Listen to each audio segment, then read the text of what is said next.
Hello my dear students, welcome back to my channel. Today in this video we are going to learn a English lesson of class 9, that is an Astrologer's Day, written by R.K. Narayan, and this is part 2 of this chapter. Part 1 already we have seen and understood in the previous video which has been uploaded, and the link of the same will be shared in the description box for your convenience. So let's get started with part 2. But before that, students, if you're visiting my video for the first time, do subscribe my channel and hit the bell icon so that you get the notifications of all the upcoming videos. To watch the video till end, and if you like it, do hit the like button and share with your friends. And students, if you need complete guidance to prepare yourself for your examinations, if you are looking for some question banks, model question papers, practice papers of different subjects like English, Hindi, and Sanskrit, and also science, social, and maths, you could visit my description box of this video, wherein you have many links. I have shared many links where you can look at for this books, and you can it can be great helpful for you. So do not forget to visit the description box. Along with that, you will also have many stationaries, mathematics kits, which will help you to easily solve the mathematics problem. So do visit the description box and select according to your need. So let's now go ahead with the chapter. We had already seen about the author in the last video. Let's quickly revise it. The author's name is R.K. Narayan. The full name is Rasipuram Krishnaswamy Iyer Narayan Swamy. He is commonly known as R.K. Narayan, and he is well-known Indian writer. Usually he sets his fiction according to South Indian town of Malgudi, and he is a leading author of early Indian literature in English, and his name is taken along with other authors like Mulk Raj Anand and Raja Rao. So we had seen about him. So this is what about the author, and let's continue with the lesson. We had seen about the astrologer, how he used to spend his day. He was using the lights which were coming from the nearby shops, and he had a uh, good place and to sit where lots of crowded people were being attracted towards him. And now when it was evening and he was just packing it up, he saw that some stranger had come and was standing near him. So let us see who is it. Now, he sensed a possible client and said, "You look so careworn. It will do it will do you good to sit down for a while and chat with me." So these were two people who were standing, and this person, he sensed a possible client. He thought, this is one of my client, he is one of my customers now. And then he said, the two strangers who came said, "You look so careworn. It will do you good to sit down for a while and chat with me," because they knew that he was getting ready to pack up and move. So he said, "You could sit for a while and chat with me." And the other grumbled some reply vaguely. The astrologer pressed his invitation, whereupon the other thrust his palm under his nose, saying, "You call yourself an astrologer?" The astrologer felt challenged and said, tilting the other's palm towards the green shaft of light, "Yours is a nature." So now, when he said, "It's good if you chat with me for some time," and there were two strangers, though the other also said something vaguely which was not clear what exactly he said. Then the astrologer accepted the invitation, like he was ready to hold on and say about this clients, this customers, so that he could earn some money there. So he showed the stranger, gave his palm just under the nose of an astrologer, and he was challenging him and saying him that, "You call yourself an astrologer?" So when this question was posed, astrologer was feeling like he's being challenged, and then he tilted the other palms towards his the green shaft light to see like what his lines of the hands are saying, of his palms are saying. Then he starts saying that, so that yours is a nature of so, whatever he would have seen in it. So the stranger says, "Oh, stop that. Tell me something worthwhile. I don't want to listen about my nature and all. And our friend will be picked. I charge." So he said, "Okay, I don't want to listen this. My friend will get bored. Just say me something worthwhile from seeing my palm." Then the astrologer says, "I charge only 3 pies per question, and what you get ought to be good enough for your money." So he says, "I just charge 3 pies per question, and so you have to be ready to give so much of money. How many questions you ask is accordingly." So at this, the other withdrew his arm, took out an anna, and flung it out to him, saying, "I have some questions to ask. If I prove you are bluffing, you must return that anna to me with interest." So the other friend, when he listens this that he is charging 3 pies per question, he quickly removes one honor and he is just flung in front of the astrologer and says, I have some questions to ask. And if I prove that whatever you are saying is you are bluffing, that means you are just saying false story or fake story, then you must return me this honor along with the interest in it. So if you find my answer satisfactory, you will give me 5 rupees. This was the reply given by the astrologer. Okay, he said, if you feel that I'm bluffing, I'll give you more with the interest. But if you find satisfactory, you will give me 5 rupees. So he said, no. Or will you give me 8 annas? He said, okay, give me 8 annas if you find my answer as satisfactory.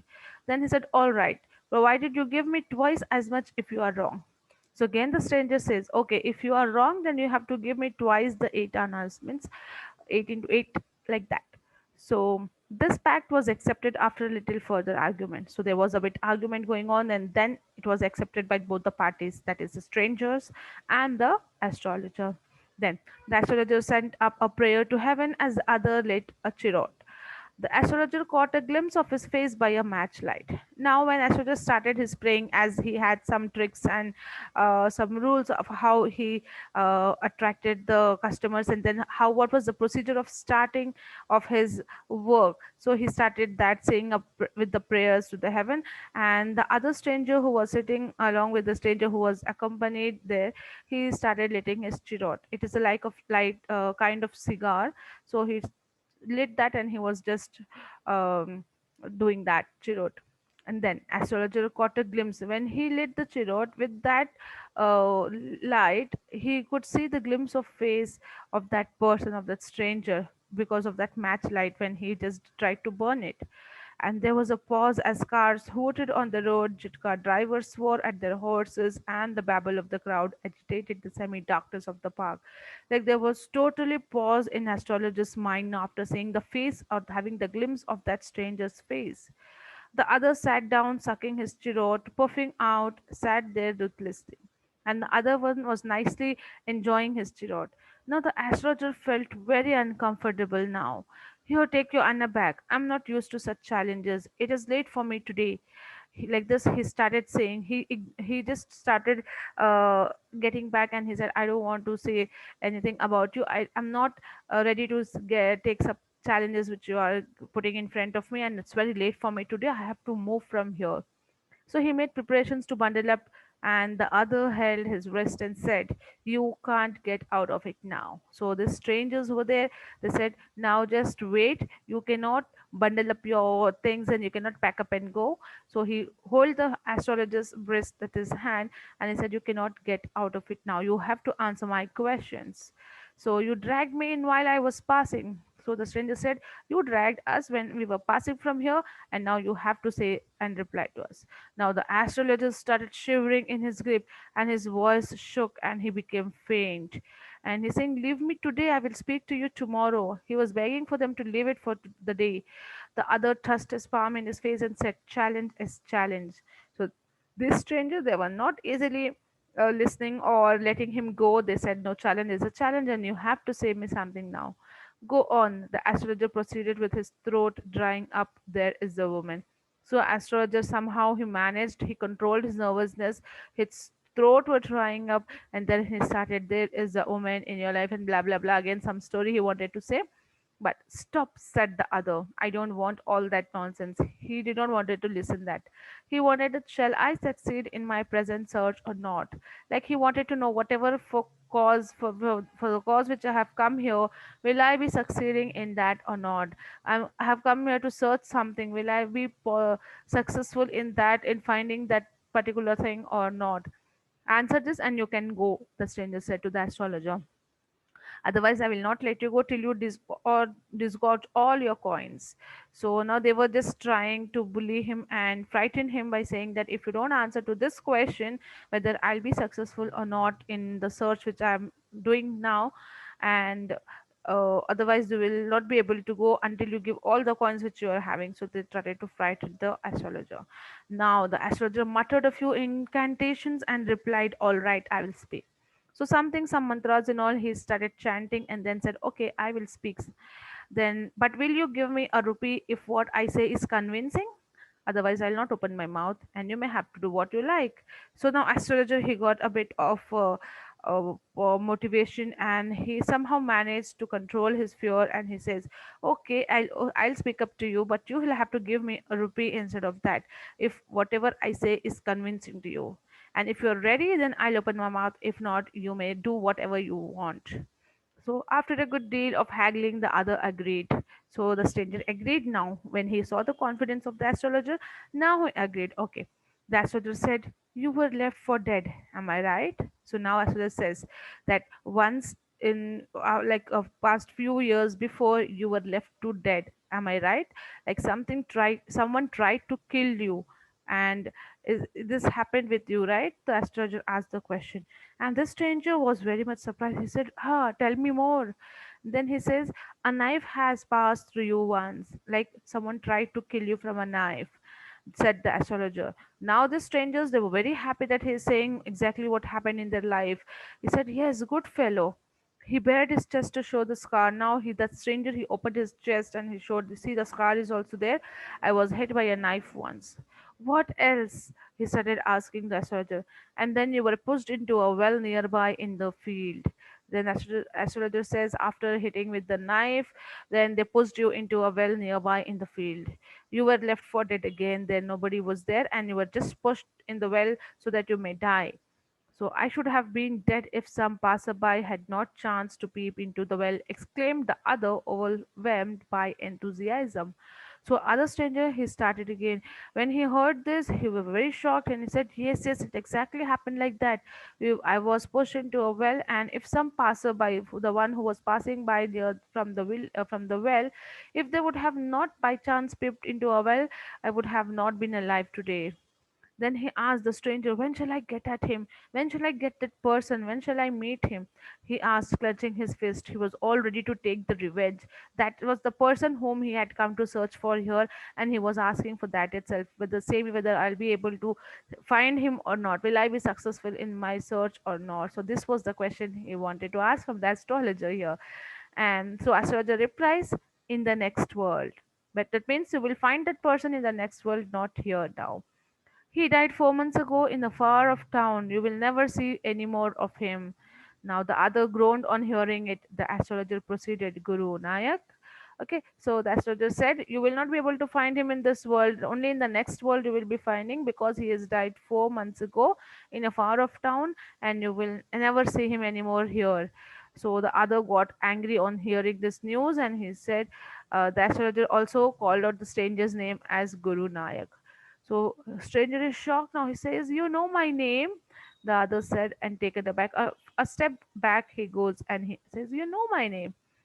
So he says, as I know all other things, Guru Nayak, listen carefully to what I have to say. Now the astrologer has got that strong point. Now he says, Guru Nayak, so I know many more things about you. So listen, Guru Nayak. Again, he's calling him by his name, and he says to him to listen carefully to whatever he says. Now he says, your village is 2 days' journey due north of this town. Take the next train and be gone. I see once again great danger to your life if you go from home. So now Ashwini is saying, the listen carefully, and he says that your village is 2 days journey from here, and it's towards the north of this town. So what you have to do is take the next train and be ready. Just move on to your home. Don't be here, because I get to see that your life is in great danger once again if you leave from your home. So he took out a pinch of sacred ash and held it to him, gave it to him, and he says, rub it on your forehead and go home quickly, and never ever travel towards the southward again. Do not come in this area again in your life. And if you do so, if you remain at your own village, you will live for 100 years. Then, if you come here, then you will have a threat to your life. So this is the message or the advice which was given by astrologer. So now the question was posed by the stranger, why should I leave home again now? The said the other said reflectively, I was only going away now and then to look for him and to choke out his life if I met him. He said, why will I leave home again? I just wanted to come back. I was just coming out here and there and everywhere. I was just going to just find this person who had left me to die, and I wanted to take the revenge to him. So I came. Now, why will I leave the home otherwise? Then the other person also shook his head regretfully, and he's saying that he escaped my hands. I hope at least he died as he deserved. So he's so angry. He's saying he has escaped my hands. He should have died from me itself, from my hands itself. But I hope whatever happened to him, however he died, he had to be deserved. So Astrologer says, yes, exactly. He was crushed under a lorry, and the other looked gratified to hear it. So like they were a little bit okay. He deserved that kind of death. So because he has done the same thing. And then at that till that time, the astrologer finished his conversation. The place was deserted, and the astrologer picked up all his articles for very like quickly set them in his bag, and the green shaft was also gone now. The little bit of light which was coming, even that was not there. Now all the whole place was darkened, and it was silence. The stranger had gone off into the night, and after giving the astrologer a handful of coins. So as per the promise, they gave some few coins, handful of coins to the astrologer, and even the strangers left away from there. Now it was nearly midnight, and when the astrologer reached home, his wife was waiting at the door for him, and she demanded for the explanation. What is the reason? Why are you so late? So astrologer just flung the coins at her and said, count them. One man gave all that money, he said. 12 and a half, Anna, she counted and said, and she was very happy with that much of money, because she say, I can buy some jaggery and coconut tomorrow from this, because the child has been asking for sweets for so many days, and now I can prepare because I have nice money. I can stuff something nice for her. Like this, she was very happy. But this astrologer, he started shouting, swine has cheated me. He promised me a rupee, said the astrologer. Like he had promised a rupee, but he just gave him 12 and a half annas. Now the wife looked at astrologer and said, why are you looking worried? What is wrong? Is something wrong? He said, nothing is wrong. Then they had a dinner, and after dinner, they were sitting in a pyol. Pyol is a court, you can say, which is found near, usually in the village. And they were sitting there after the dinner, and he said, do you know, great load is gone from me today. Like a big tension which was there in my head has been gone from my head today. And he says that I thought I had blood of a man on my hands all these years. Like he says that I thought that I'm a criminal. I have murdered a person, and that blood of a man is on my hands. Like I'm a murderer of a person. All these years I used to think like that. That was the reason why I ran away from home, settled here, and married you. And he is alive now. He says that that was the reason that I left home, I left village, and I came here in the city without informing, without any plans. Okay, and then that is why I married you and I settled here. But that person, he is alive. So I'm very much relaxed that I don't have any cases on me or any criminal tag on me now. She gasped, like she was surprised to see, you tried to kill somebody? So he says, yes, in our village, when I was a silly youngster, we drank, gambled, and quarreled badly. And one day why we think of it now. He said that one day we were just drunken and we grumbled and we quarreled with each other, and that is why all these things happen. But why to think of it now? Everything is okay. He's alive. Now it's time to sleep, he said, yawning and stretched himself into the pile. So, like this, he finished his story and he said, so now are you getting it, students, that the strangers who came was the person whom the astrologer had tried to kill, but he just got to see his face, and that is how he started making the story and escaped there by saying him that he should not be away from his house. So here we come to an end with the story. I hope you understood and liked it.